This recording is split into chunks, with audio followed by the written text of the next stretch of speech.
Kadang dalam hidup ini Allah buat sesuatu terjadi pada diri kita supaya kita hanya bersandar pada Allah. Mana contoh?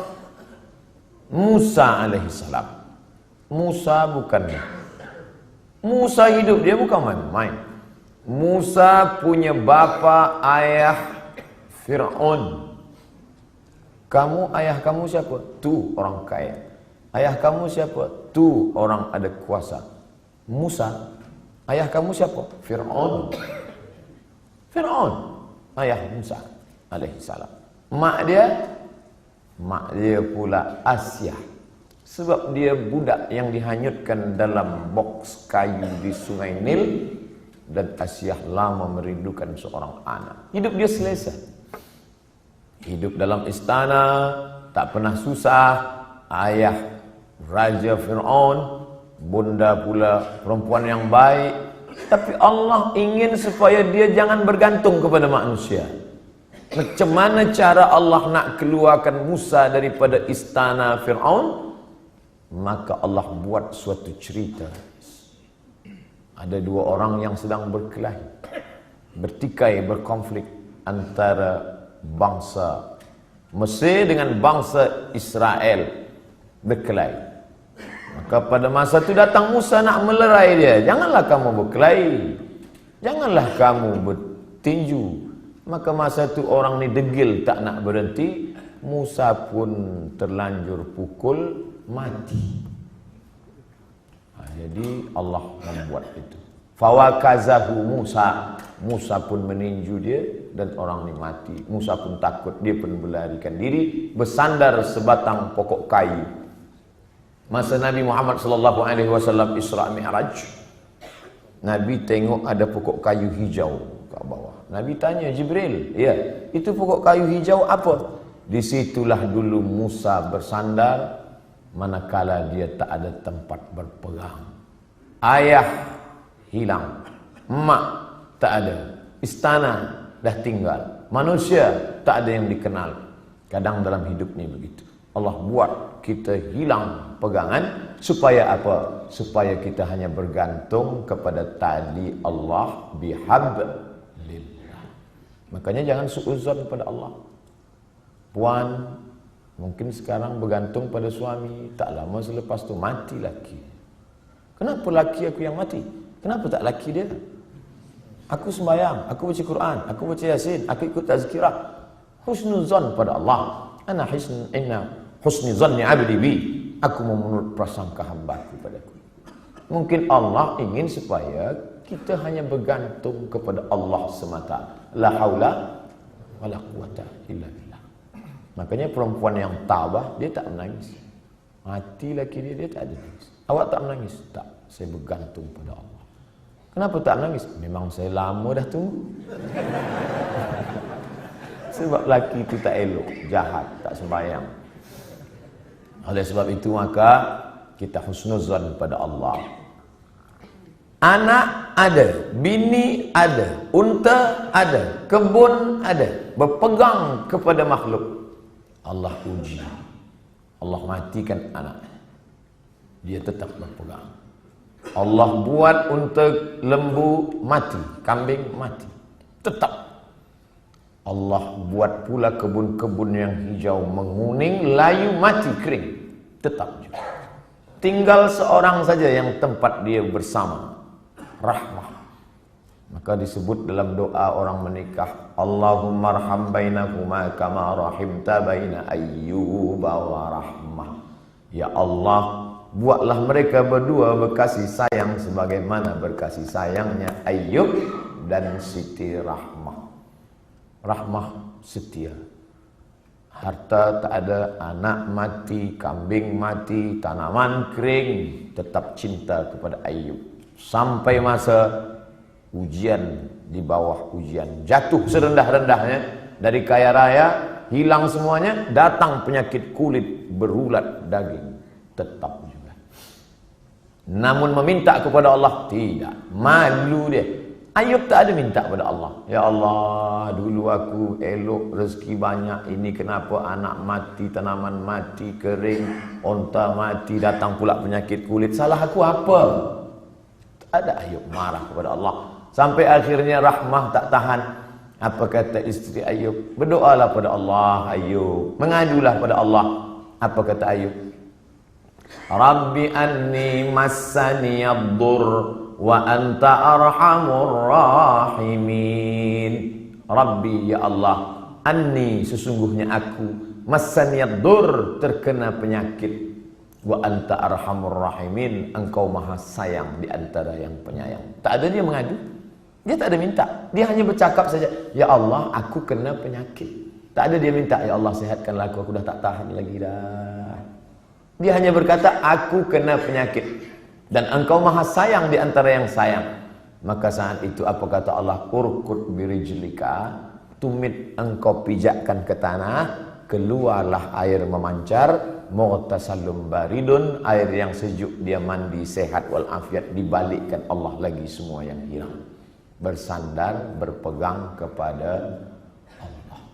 Tak ada jalan lain. Hablum minallah.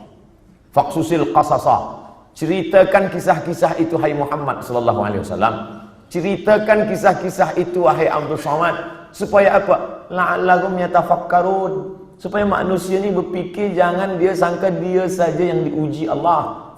Bahawa nabi-nabi dulu pun ujian hidupnya luar biasa.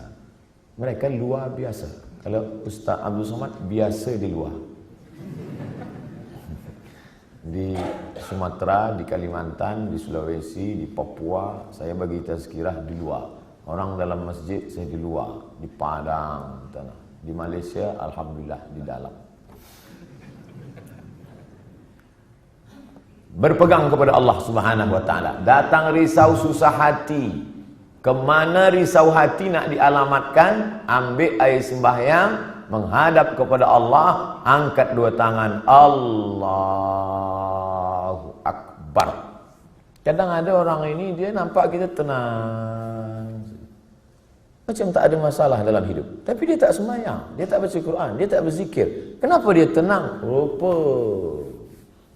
dadah. Patutlah tenang. Nak gila dah.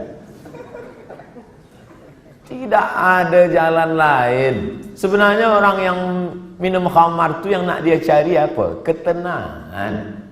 Orang yang pakai dadah tu sebenarnya yang nak dia cari apa? Ketenangan. Orang yang makan itu ini sebenarnya ketenangan. Maka ketenangan semua ini palsu. Ketenangan ini tidak ada yang betul. Saya sampai office pukul 7. Biasa office cepat hari itu saya sampai. Ada seorang kaki tangan, Ustaz Somad cepat sampai. Ya, ada yang saya nak tanya pada Ustaz. Sebenarnya lama saya dah nak tanya, cuma malu di majlis. Ini kita tak ada orang lain, saya nak tanya. Apa? Saya kalau dengar lagu dangdut tenang hati saya. Kata saya, ini tak betul. Ketenangan yang betul adalah tenang masa berzikir, tenang masa berselawat. Kadang kita ni jaga pagi tidur, sempit rasa hidup, tak tahu entah apa yang menyusahkan hati. Maka lapangkan. Orang lain dia kata, bila anda nak tenang, pejamkan mata, tarik nafas, tarik, tahan. Kita tak diajarkan macam tu. Kita diajarkan hadapi hidup ini, serahkan pada Allah Subhanahu wa taala, berzikirlah. Apa zikir? Kata ustaz ini banyak-banyak berselawat. Bila engkau susah hati, banyak-banyak berselawat. Allahumma salli ala sayyidina Muhammad wa ala ali Muhammad. Allahumma salli ala sayyidina Muhammad wa ala ali Muhammad. Allahumma salli ala sayyidina Muhammad. Kata ustaz ini pula, banyak-banyak berzikir, afdhaluz zikri fa'lam annahu la ilaha illallah. Kata ustaz ini pula, yang paling elok tu tasbih. Subhanallah bihamdihi, subhanallahil azim, subhanallah. Jadi awak amalkan yang mana? Itulah ustaz. Sampai hari ini satu pun saya tak amalkan. Habib ini cakap banyak selawat, ustaz ni cakap banyak zikir tahlil. Ustaz, pilihlah. La ilaha illallah 1000 elok, selawat 1000 elok, istighfar 1000 elok. Malulah mana-mana nak bawa tasbih. Tak usah pakai tasbih, pakai tangan. Subhanallah, alhamdulillah, la ilaha illallah, Allahu akbar, Allahumma shalli ala sayyidina Muhammad. 3 kali pergi umrah, 3 bawa tasbih balik, 3-3-nya tergantung di kereta. Patutlah kereta tu yang tenang. Yang punya kereta risau. Kita berzikir supaya Allah turunkan ketenangan. Letak tenang tu di mana? Di hati. Yang punya hati ni siapa? Allah. Yang menurunkan ketenangan dalam hati siapa? Wallazi anzalas sakinata. Allah yang menurunkan ketenangan fi qulubil mu'minin, ke dalam hati orang yang beriman. Kadang hati itu macam kopi yang dikacau, kacau balau.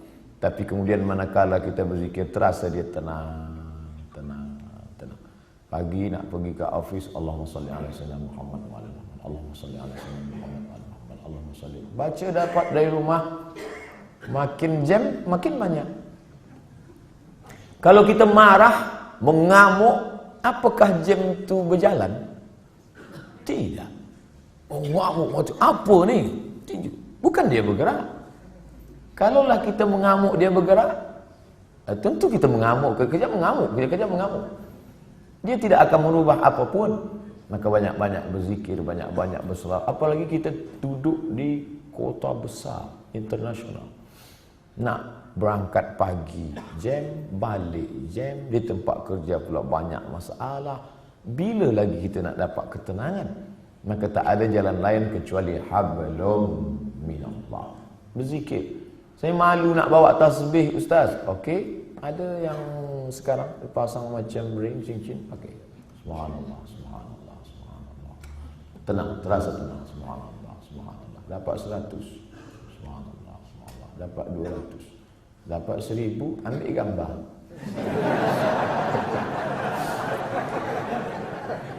Langsung upload. Alhamdulillah dah 1000 pagi ni. Bukan itu.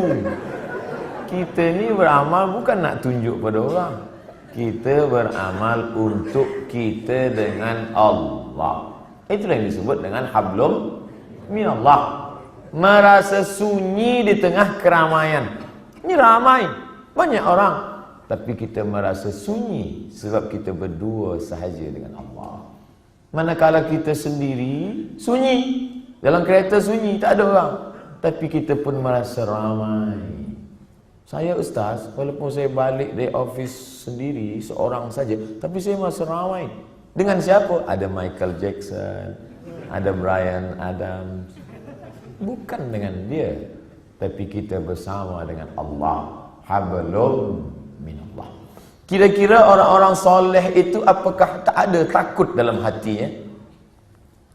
Sahabat-sahabat Nabi itu apakah tak ada risau dalam hati dia? Abu Bakar Siddiq bukan tangguh, dekat dengan Nabi SAW, berdua. Orang pertama masuk Islam lelaki Abu Bakar, perempuan Khadijah, budak kecil Sayyidina Ali, hamba sahaya. Ini orang paling dekat dengan Nabi. Tapi manakala dia berada di Jabal Thur dan dia tengok kaki orang kafir Quraisy, sikit lagi nak tangkap dia. Kaki dah nampak. Dan orang kafir Quraisy maaf cakap, terkencing. Dia kepala dia tengok ke atas, tengok. Maka tak nampak. Andai dia tengok ke bawah, dia nampak Abu Bakar di bawah. Waktu itu Abu Bakar dah takut. Apa kata Nabi SAW? La tahzan, innallaha ma'ana. La tahzan. Jangan cemas, jangan takut, jangan sedih. La tahzan. Don't be sad. Itulah yang jadi buku bestseller yang ditulis oleh Aid Al-Qarni. Dalam banyak bahasa, termasuk bahasa Melayu, bahasa Indonesia. Ditulis asli original bahasa Arab. Jangan takut wahai Abu Bakar. Apa pelajaran yang dapat kita ambil daripada perjalanan Rasulullah SAW ini? Bahwa orang selevel Abu Bakar pun yang dijamin masuk surga, tetap dalam hatinya ada rasa takut, ada rasa cemas, ada rasa sedih, ada susah hati. Jadi kalau ada orang, aku selepas banyak berzikir ni memang tak ada takut lah. Awak tak usahlah dusta. Abu Bakar pun takut. Apa lagi awak abu-abu? Ustaz Somad ada rasa takut? Ada. Kenapa kita hilangkan itu dengan banyak berzikir? Mengusir, menghalau dia dari hati kita. Inilah yang disebut dengan hablum minallah. Innallaha ma'ana. Abu Bakar jangan takut. Idhuma fil ghari. Huma, mereka berdua. Idhuma fil ghari, ketika mereka berdua berada di dalam gua. Idh yaqulu li sahibihi, ketika ia berkata kepada sahabatnya, la tahzan, jangan takut, jangan khawatir, jangan cemas, jangan ngeri. Innallaha ma'ana, Allah bersama dengan kita. Itu juga yang terjadi pada Musa alaihissalam. Ketika Fir'aun mengejar dari belakang, di hadapan mereka Laut Merah. Maju ke hadapan, mati tenggelam Laut Merah. Balik ke belakang, akan ditangkap oleh Fir'aun beserta bala tenteranya. Kemana nak pergi? Apa kata orang Bani Israel? Inna lamudrakun. Musa, sekali ni kita memang mati Musa. Tengok dia ke belakang. Tengok belakang Musa. Itu Fir'aun dah nak tangkap kita. Di hadapan kita pula Laut Merah. Inna lamudrakun. Kita akan ditangkap. Apa kata Musa? Kalla. Tidak. Inna ma'iya Rabbi. Bersamaku ada Allah. Beza jawaban Musa dengan Muhammad SAW. Cuba kita tengok bunyi. Kalau Muhammad SAW, Innallaha ma'ana. Allah bersama kita. Kita ramai. Kalau Musa ada, Inna ma'iya Rabbi. Bersamaku. Aku saja. Kamu tidak. Kenapa beza cakap Musa dengan cakap Muhammad SAW? Kerana sahabat Musa berbeza dengan sahabat Muhammad. Sahabat Muhammad ketakutan. Orang yang ketakutan, kita bagi dia semangat. Jangan takut, Allah bersama kita. Sedangkan sahabat Musa, mereka menakut-nakutkan saja. Musa, nampaknya tertangkaplah kita ni. Kira-kira sahabat Tuhan selama ni sahabat Musa ke sahabat Muhammad? Bila kawan kita itu ketakutan, pakai jawaban Muhammad SAW. Aku ni takut Ustaz. Macam mana nanti bila aku ditangkap, dibunuh? Kal la tahzan, jangan takut. Innallaha ma'ana, Allah bersama kita. Tapi bila ada yang takut-takutkan saya, Ustaz, nanti Ustaz akan ditangkap, Ustaz akan dibunuh, Ustaz akan diculik, kalla, sekali-kali tidak. Inna ma'iya Rabbi sayahdin. Bersamaku ada Allah, bersama kamu tidak ada. Kadang-kadang kawan kita ni macam-macam. Ada kawan Muhammad, ada kawan Musa, ada kawan Fir'aun.